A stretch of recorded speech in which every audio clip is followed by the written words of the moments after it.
Hi viewers, welcome to our channel. ప్రస్తుతం మనతో పాటు ప్రముఖ పొలిటికల్ అనలిస్ట్ అంకమ్మరావు గారు ఉన్నారు. వారితో ఒకసారి మాట్లాడదాం. సార్ నమస్కారం. సార్ నమస్తే ఆదిత్య గారు. సార్, లోక్సభ ఎలక్షన్స్ ముందు మరి కేసీఆర్ గారు రంగంలోకి దిగారు. ఆయన ఇవాళ ప్రమాణ స్వీకారం కూడా చేయడం చూస్తున్నాం. అలాగే వాళ్ళ ఎమ్మెల్యేలతో మాట్లాడుతూ దాదాపు 8 వరకు స్థానాలు మనమే గెలుస్తాం, దాంట్లో ఎటువంటి డౌట్ లేదని కూడా చెప్పడం చూస్తున్నాం. అయితే ఎలక్షన్స్ ముందు ఈయన ఇలా రంగంలోకి దిగడంపై రకరకాల ఊహాగానాలు వినిపిస్తున్నాయి. అంటే 8 సీట్ల వరకు గెలిస్తే అటు బీజేపీకి మద్దతు తెలిపి కాంగ్రెస్ ప్రభుత్వాన్ని వచ్చే ఒక 6 నెలల్లో గద్దె దించేసి మళ్ళీ అధికారంలోకి రావడానికి ప్రయత్నిస్తున్నారు అన్న వార్తలు అయితే వినిపిస్తున్నాయి. సార్, మరి మీ ఒపీనియన్ సార్ దీనిపైన? అంటే ఆదిత్య గారు, ఇప్పుడు ఏంటంటే ముందుగా తన శాసనసభ్యులను కాపాడుకోవాలనే ప్రక్రియలో భాగంగానే ఇలాంటి మాటలు మాట్లాడుతున్నారని అనుకోవాలి. మామూలుగా ఇంతకుముందు ఆయన 14 లేదా 16 మనకు వస్తాయని చెప్పేవాళ్ళు. ఎందుకంటే మిత్రపక్షం కాబట్టి ఎంఐఎంఐని వదిలేసి మిగిలిన 16 మనకు వస్తాయని చెప్పేవాళ్ళు. దాంట్లో ఇప్పుడు సగమే చెబుతున్నారంటే దాని అర్థం వాళ్ళ శాసనసభ్యులను కాపాడుకోవడం కోసం ఇప్పుడు రేపు జరుగుతున్నటువంటి రాజ్యసభ ఎన్నికల్లో కూడా రాబోతున్నాయి కదా, దాంట్లో కూడా మళ్ళీ తన పరువును కాపాడుకునే ప్రయత్నంలో భాగంగానే ఆయన ఇప్పుడు ముందుకు వచ్చారని చెప్పని భావించాలి.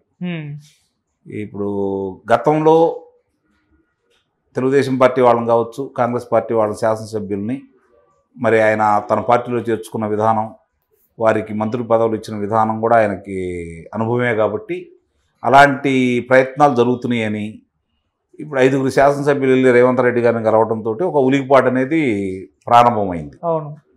ఇంకో భయం ఏంటంటే భారతీయ జనతా పార్టీ కబలించేసి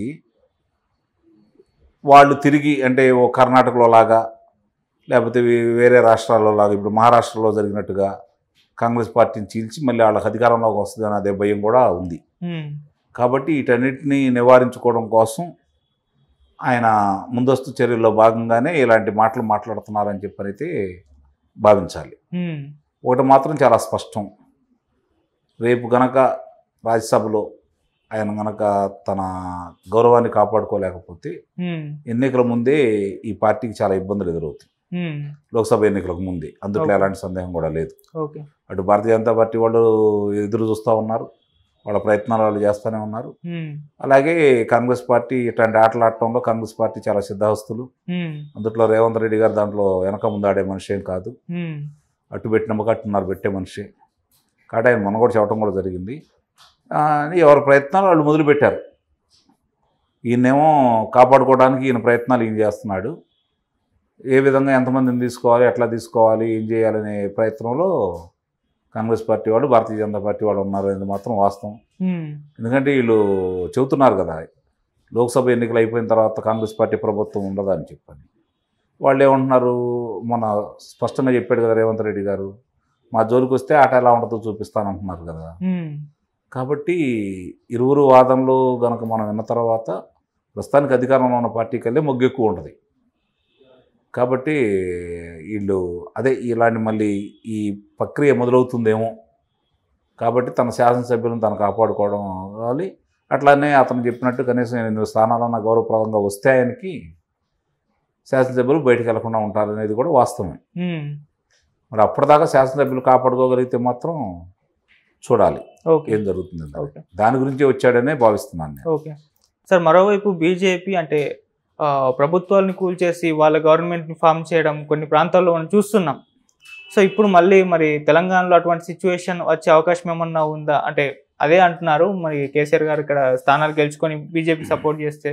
ఇప్పుడు రేపు కేంద్రంలో కనుక భారతీయ జనతా పార్టీ 300 పైచిలుకు స్థానాలు కనుక సంపాదించుకుంటే ప్రమాణ స్వీకారం అయిపోయిన ఒక 6 నిమిషంలోనే మొదలు పెడతారు ఇక్కడ ప్రక్రియని. ఒక వారం రోజుల్లో ముగించేస్తారు, అందుట్లో సందేహం కూడా ఏం లేదు.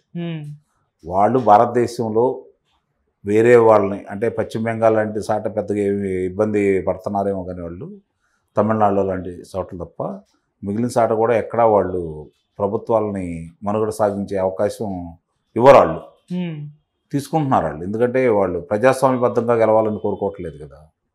వాళ్ళ బలప్రయోగం ద్వారా వీళ్ళని అదుపాజ్ఞలో పెట్టుకోవాలని ప్రయత్నం చేస్తున్నారు. అన్ని రాష్ట్రాలని కబలించాలని భావిస్తున్నారు వాళ్ళు. ఇప్పుడు దాకా విజయవంతం అవుతున్నారు కాబట్టి రేపు వీళ్ళు అనుకున్నట్టు ఇప్పుడు రాముడు అంశం తోడైంది, మాకు 350 స్థానాలు వస్తున్నాయని చెబుతున్నారు కాబట్టి 350 స్థానాల వాళ్ళ రాంగంలోనే వద్దన్నా కూడా ఇందులో శాసనసభ్యులు పరిగెత్తారు. అలాగే బీఆర్ఎస్ వాళ్ళని కబలిస్తారు, తిరిగి మళ్ళీ ఒక ఏకరాష్ట్ర ఇండియాని తయారు చేసేసి ఇక్కడ ఈ రాష్ట్రంలో కాంగ్రెస్ పార్టీని లేకుండా చేయడానికి ప్రయత్నం చేస్తారు, అధికారంలో లేకుండా.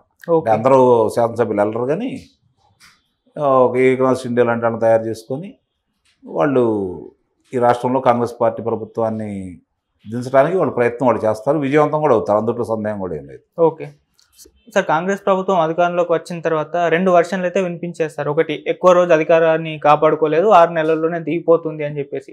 మళ్ళీ ఇప్పుడు బీఆర్ఎస్ ప్రభుత్వమే ఖాళీ అయిపోతుంది, అందరూ కూడా కాంగ్రెస్లోకి షిఫ్ట్ అయిపోతున్నారు అని అంటున్నారు. మరి 2 వర్షన్స్లో ఏది సక్సెస్ అయ్యే అవకాశం ఉంది? అంటే లోక్సభ ఎలక్షన్స్ తర్వాతనే తెలిసే అవకాశం ఉంది. కాంగ్రెస్ పార్టీ కనుక అంటే బీఆర్ఎస్ పార్టీ వాళ్ళు ఇప్పుడు కాంగ్రెస్ పార్టీకి వెళ్ళారనుకోండి, 15-20 మంది కాంగ్రెస్ పార్టీ ప్రభుత్వానికి వచ్చిన డోకా లేదని చాలామంది భావిస్తున్నారు. ఇప్పుడు ఇటు వెళ్ళినాడు, రేపు భారతీయ జనతా పార్టీకి వెళ్ళరని నమ్మకం అయితే లేదు కదా.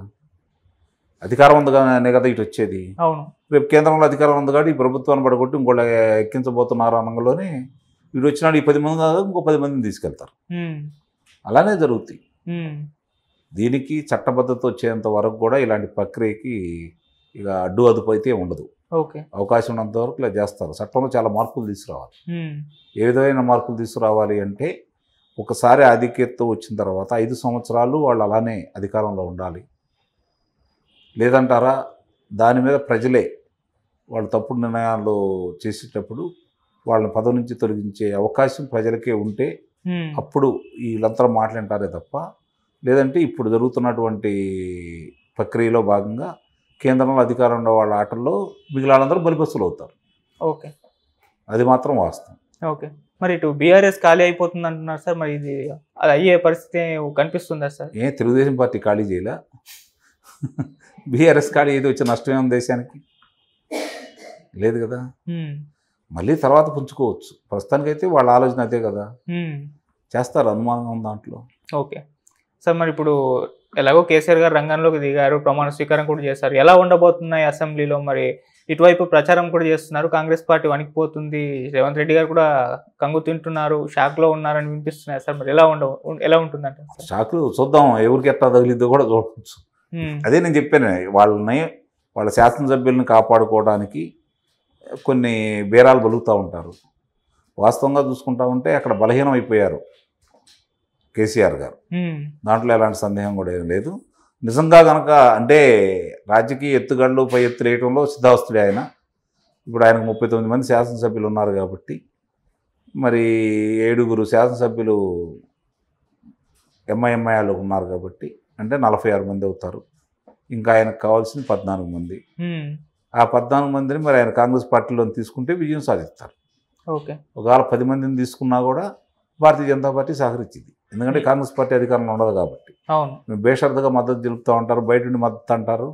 ఓ 3-4 నెలలు అయిపోయిన తర్వాత ఈడు కూడా పని బాగాలేదు, వీళ్ళని కూడా తొలగిస్తున్నాం అని చెప్పని వాళ్ళు అప్పుడు మేము వైదొలుగుతున్నాము, ఈ ప్రభుత్వం మద్దతుని ఉపసంహరించుకున్నాం అంటారు. మళ్ళీ ఎన్నికలకు వెళ్తారు. జరిగే ప్రక్రియ అయితే అది. Okay, thank you so much sir. Thank you.